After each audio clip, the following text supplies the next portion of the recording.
Assalomu alaykum kanal muxlislari, kanalimga xush kelibsizlar. Bugun sizlar bilan birgalikda mana hozir ovozni eshitdinglarmi?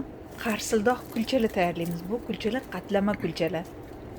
Demak, bizga birinchi bo'lib 150 millilitr iliq sut, 150 millilitr iliq suv kerak bo'ladi. Shu sut solgan idishimga suv ham soldim, shuning uchun suvi rangi xira.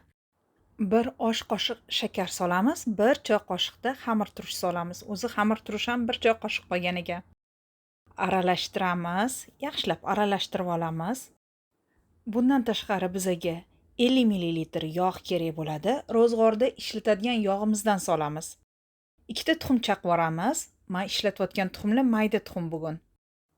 Bir choy qoshiqda to'la tuz solamiz, demak tuzni uyib turib solamiz. Mana endi hamma masalliqlarni yaxshilab aralashtiramiz, bitta massaga keltirib olamiz. Ushbu xamir uchun bizaga 600 gram un kerak bo'ladi. Unni bo'lib solib, yumshoqqina xamir qorib olamiz. Xamirni qorib bo'lganimizdan so'ng stolni ustiga olamiz, oshirish uchun olib qo'ymaymiz.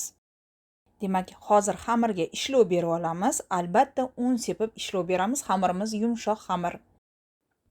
Ishlov berayotganinglarda e'tibor beringlar, xamir o'zi bilinadi. Ustlari silliq bo'lib, xamir tayyor bo'ladi. Xamirni 8 bo'lakka bo'lib olamiz. Harakat qilamiz teng 8 ga bo'lishga, ya'ni zuvlalaringiz bir xil bo'lsin.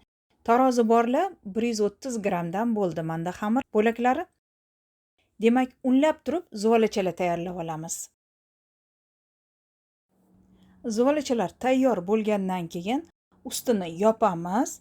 10 minut, 15 minut tindirib qo'yamiz. Men 15 minut tindirdim.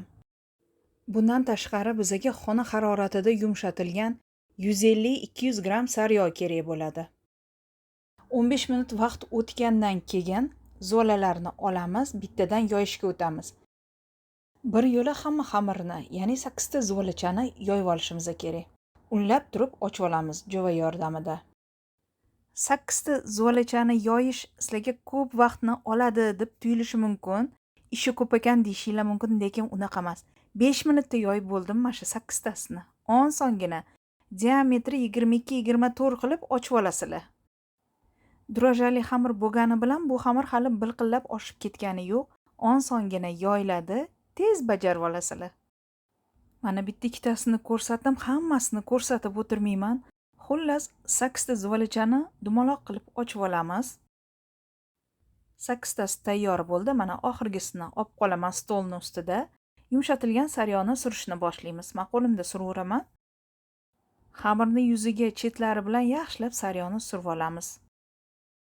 Mana birinchi xamirni ustiga endi ikkinchi xamirni joylashtiramiz. Buni ustini ham sariyog' surib yog'lab olamiz.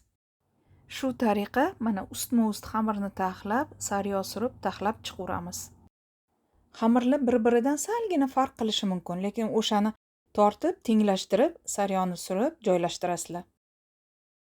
Demak, zolalarimizni hammasini mana taxlab chiqdik. Oxirgi 8-chisi buni yog'lamaymiz, shundoq qoldiramiz.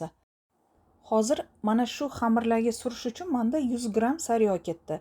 Tarelkamda 110 gramli sariyog'da ozginagina mana qoldi. Hozir ustini paket bilan yopamiz. Atigi 5 minutga tindiramiz.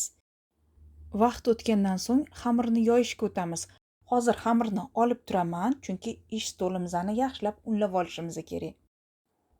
Yaxshilab un sepib olamiz, xamirni joylashtiramiz. Xamirni ustiga ham birozgina un sepib olamiz va jova yordamida to'rtburchak shakl berib ochib olamiz.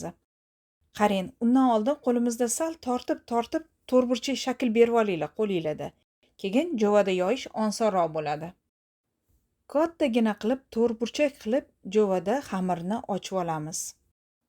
Xamirni ochayotganinglarda bu orqa tarafini ham bu tarafga o'girib turib yoyinglar.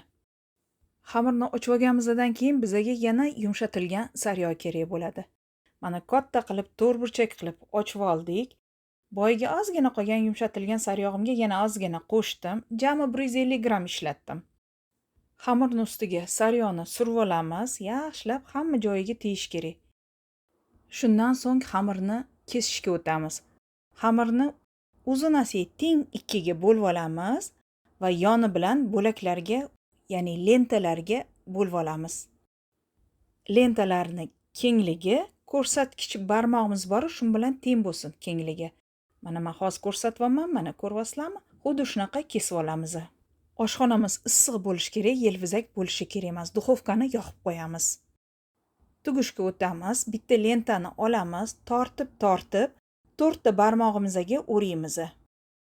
Xamirni o'rab bo'lgandan keyin 2 ga buklab olamiz. Mana xuddi shu ekranda ko'rgandek juda ham oson tayyorlab olamiz. Xamirimiz yumshoqqina, osongina o'raladi, osongina buklanadi. Yana bir marotaba ko'rsatib o'taman. Demak, lentani tortamiz. Bu yog'langan lenta osongina tortiladi. Tortib 4 ta barmog'imizga o'rab olamiz va 2 ga buklaymiz. Juda ham oson tugiladi, to'g'rimi? Mana shu tarzda hamma lentalarni o'rab tayyorlab olamiz. Va pergament qog'oz solingan duxovka listiga terib olamiz. Mana bunaqa qilib terib olamiz. Ustiga paket yopamiz. 20 minutga tindirib qo'yamiz. 20 minut o'tdi, mana qaranglar, ozgina do'mboq bo'lib oldi. Bitta tuxumni sarg'iga 1 osh qoshiq yog' quyamiz, yaxshilab aralashtiramiz. Kulchalarimiz yaraqlab chiqishi uchun surib chiqamiz, chiroyli qilib surib olamiz. Duxovkani oldindan qizdirib qo'yamiz. Qizib turgan duxovkada pishiramiz, 180 gradusda 30-35 minut pishiramiz. Qip-qizarib chiqishini kutib turinglar, qip-qizarsin, keyin olinglar. Ana shunda qip-qizil qarsildoq bo'lib chiqadi. Vaqt o'tdi, mana kulchalarimiz tayyor bo'ldi. Biroz sovitamiz. Iliq holatida dasturxonga tortamiz. Buni issiq, o'sha iliqlik paytida yegan juda ham mazali. Mana kulchalarimizni ko'ryapsizlar, qatlama kulchalarimizni. Sizlarga hozir albatta buni yaqin olib kelib, ushatib ko'rsatib beraman. Hozir mana ovozini eshitinglar, mana bu kulchani.